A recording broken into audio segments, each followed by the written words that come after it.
Chères et chers camarades, alors je voudrais d'abord commencer par remercier toutes celles et ceux qui ont travaillé à la réussite de ce congrès. Je vous demande d'applaudir les bénévoles, les camarades de l'ALS qui tous les matins à 6h du mat étaient là pour ouvrir le congrès et jusqu'à tard le soir étaient là pour fermer le palais des congrès. Je vous demande d'applaudir particulièrement Sylvain Bernard qui a coordonné l'équipe de 200 camarades de l'ALS. Je vous demande également d'applaudir les partenaires sans qui notre congrès n'aurait pas pu se tenir, qui étaient pendant tout le congrès dans les allées du congrès. Et puis, je voudrais aussi et surtout qu'on s'applaudisse tous, les délégués. On a vécu un congrès difficile, compliqué, et on a su, par notre sens des responsabilités collectives, surpasser les difficultés. Et je suis sûre qu'on réussira à sortir avec une CGT largement rassemblée pour répondre à tous les défis qui sont les nôtres. Alors, je voulais juste quand même dire, pour reprendre les termes de Boris tout à l'heure, son petit euphémisme, qu'on a eu quelques petites conditions techniques un petit peu particulières sur la préparation de cette fin de congrès, et donc vous demandez toute votre indulgence, étant donné que ça fait 48 heures que j'ai pas dormi et que ces conclusions ont été écrites en moins d'une heure. Voilà, donc ne vous attendez pas, ça va être rapide. On a vécu, chers camarades, un congrès inédit. Un congrès inédit parce que il s'est placé au cœur du mouvement social. Au cœur d'un mouvement social qui dure depuis 2 mois et demi. Au cœur d'un mouvement social marqué par des grèves reconductibles depuis le 7 mars. Et je tiens à saluer tous les camarades, toutes les professions qui sont en grève depuis le 7 mars et qui ne lâcheront rien jusqu'au retrait de cette réforme des retraites.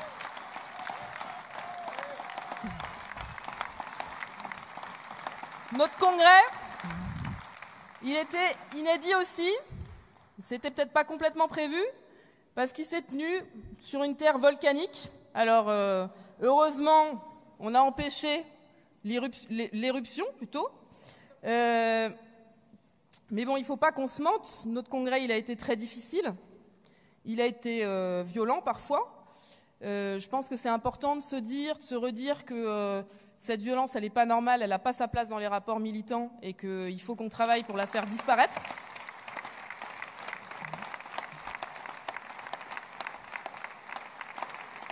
Parce que parfois, chers camarades, on le sait toutes et tous, parfois on est plus dur entre nous qu'on est dur face aux employeurs ou face au gouvernement.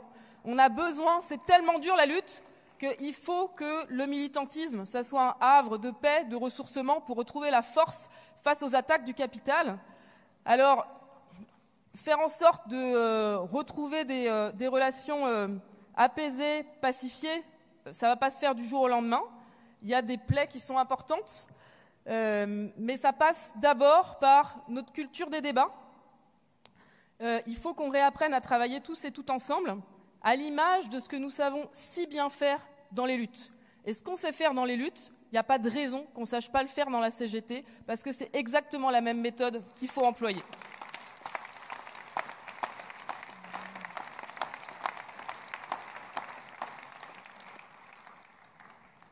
Alors notre congrès, il a pris la responsabilité pour dépasser les clivages et sortir avec une CGT unie et rassemblée. Notre congrès, il a permis d'adopter un document d'orientation ambitieux, voté à 72%. Notre congrès, il a permis de se rassembler autour d'une équipe de direction en capacité d'impulser une confédéralisation portée par le croisement des organisations professionnelles et territoriales. Notre congrès, il va permettre un déploiement vers l'ensemble du salariat, vers l'ensemble des travailleurs, des chômeurs aux travailleurs et travailleuses ubérisés, des travailleurs à statut aux salariés du privé, de l'ouvrier au cadre, des femmes et des hommes, des jeunes et des retraités. Et notre congrès, il va permettre de mettre en place en grand une grande campagne de syndicalisation pour que cette lutte inédite qu'on traverse aujourd'hui, elle permette à la CGT, au syndicalisme en général, de franchir un cap en termes de niveau de syndicalisation dans le pays, parce que nous savons que depuis 2 mois, nous menons une lutte historique. Nous avons replacé la CGT et le syndicalisme à la place qui est la sienne, c'est-à-dire au centre, ça doit se traduire dans la durée par un renforcement conséquent de nos effectifs militants et nous allons faire cette grande campagne de syndicalisation.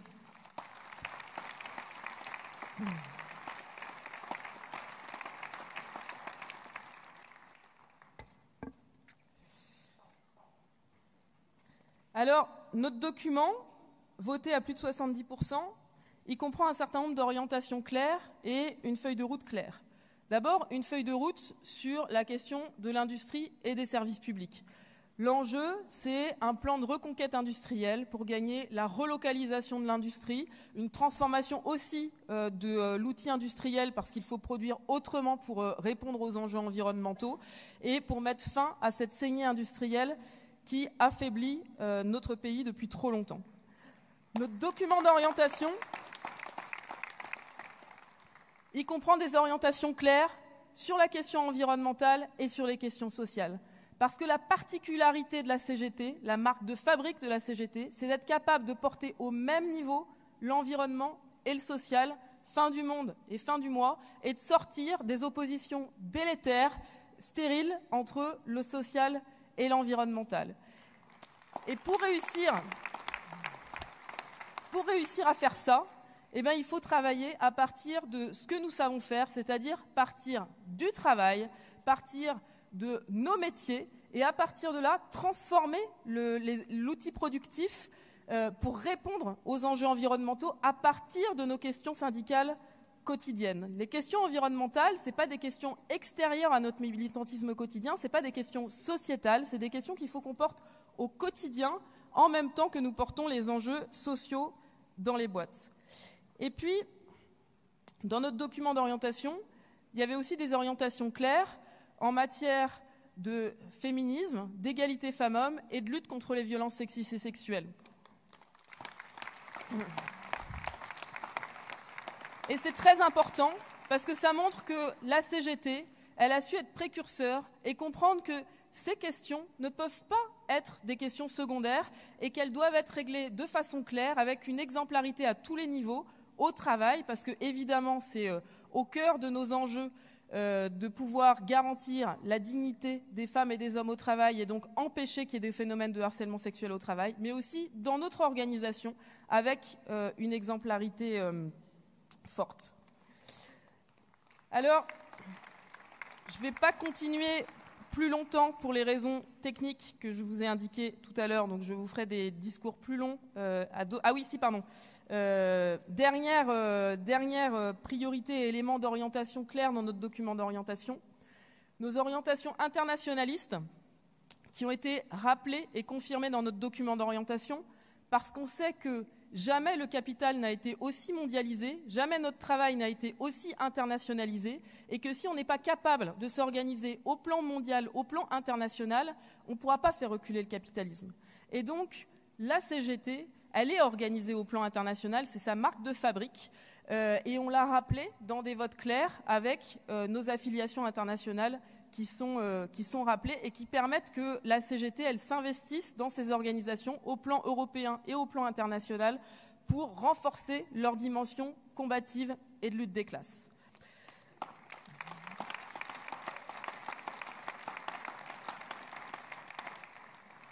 Alors, à l'image du message des délégués, à l'image du message que toutes et tous, vous avez souhaité passer à travers tout ce congrès, ce message de rassemblement, je vais commencer maintenant, moi aussi, à aider à travailler ce rassemblement, en commençant par remercier Philippe Martinez.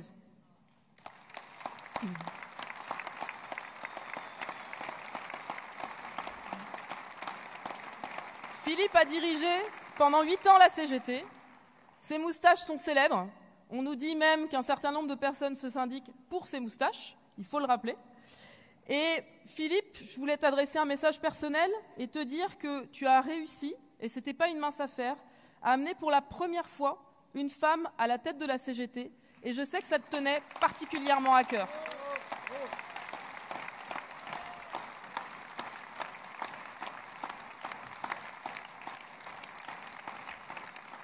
Ensuite, je voudrais adresser un message à Marie, Je sais que Marie a vécu des choses dures, violentes même, je pense qu'on peut dire ça. Marie est élue à la CE confédérale et je sais que la CGT pourra compter sur toi, Marie. Et ce que je tiens à te dire, c'est que tu peux être sûr que tu pourras compter sur l'organisation pour les mois et les années à venir. On sera là au rendez-vous pour ce que tu souhaites.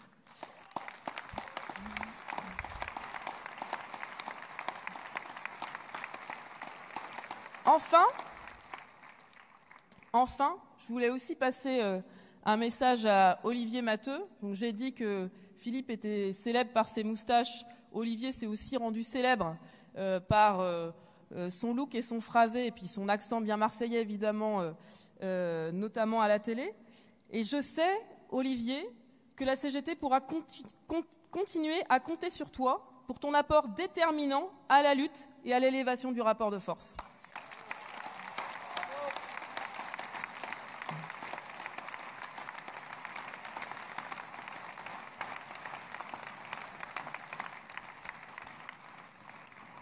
Alors maintenant, les camarades, voilà, Olivier. Maintenant, les camarades, je crois que notre congrès, on ne va pas se mentir, c'est d'abord un message fort, déterminé au gouvernement, au patronat et à Emmanuel Macron. Nous ne lâcherons rien. Nous ne lâcherons rien, à commencer par notre exigence de retrait de cette réforme des retraites. Il n'y aura pas de trêve, il n'y aura pas de suspension, il n'y aura pas de médiation. On gagne le retrait de la réforme des retraites.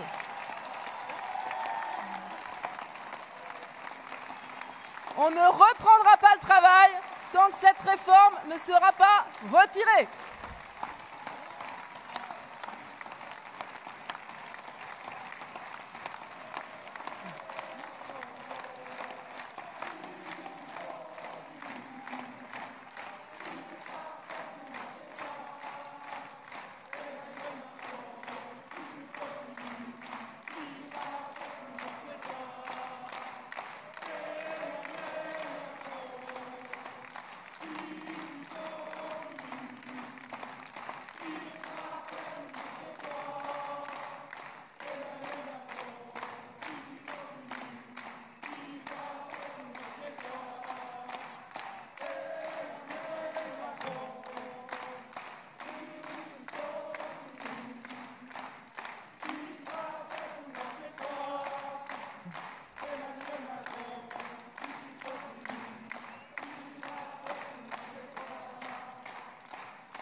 Alors pour ça, notre planning, il est clair.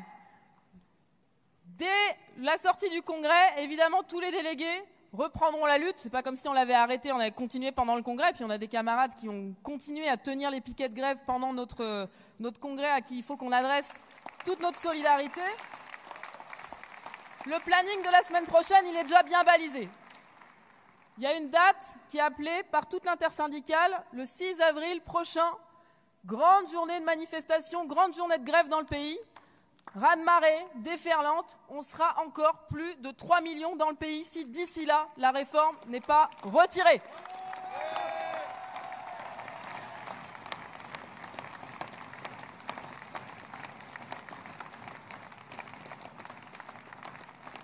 Et puis, avant, le 5 avril, vous savez que finalement, Elisabeth Borne et le gouvernement, qui n'avait pas le temps de rencontrer l'intersyndicale, autre chose à faire, ont subitement annoncé qu'ils souhaitaient nous rencontrer.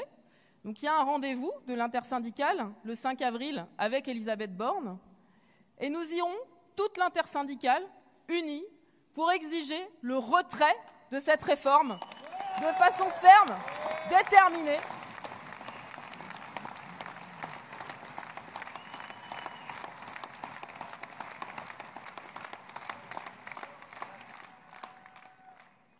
Et c'est le retrait de cette réforme qui nous permettra de passer enfin aux vraies priorités. Parce que la vraie priorité, c'est pas de répondre à un déficit qui n'existe pas. La vraie priorité, c'est d'augmenter les salaires, les camarades. Parce qu'on le sait que pour la première fois, les salariés de ce pays ont des salaires qui baissent en euros constants. nos salaires ont baissé pour la première fois. Il faut augmenter les salaires.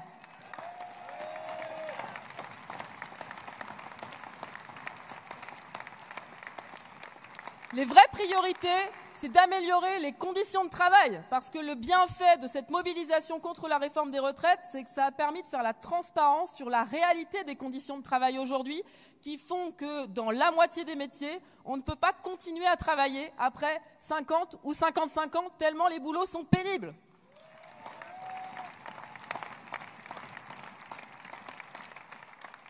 Et puis les vraies priorités, c'est la question environnementale. Parce que pendant qu'on fait cette réforme des retraites, on ne fait toujours rien sur la question environnementale. La semaine dernière, le rapport du GIEC est sorti. Personne n'en a parlé, alors que le contenu de ce rapport est plus qu'alarmant.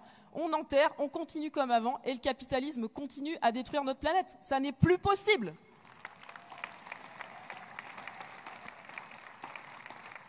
Alors, camarades, ce qui nous rassemble à la CGT, c'est qu'on ne lâche rien.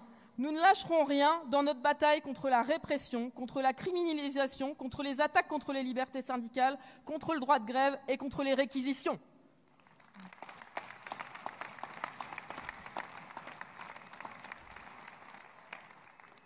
Alors, camarades, je pense qu'on va conclure ici. Vive la CGT et vive notre 53e congrès.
Est-ce que quelqu'un peut lancer l'international en régie, s'il vous plaît ?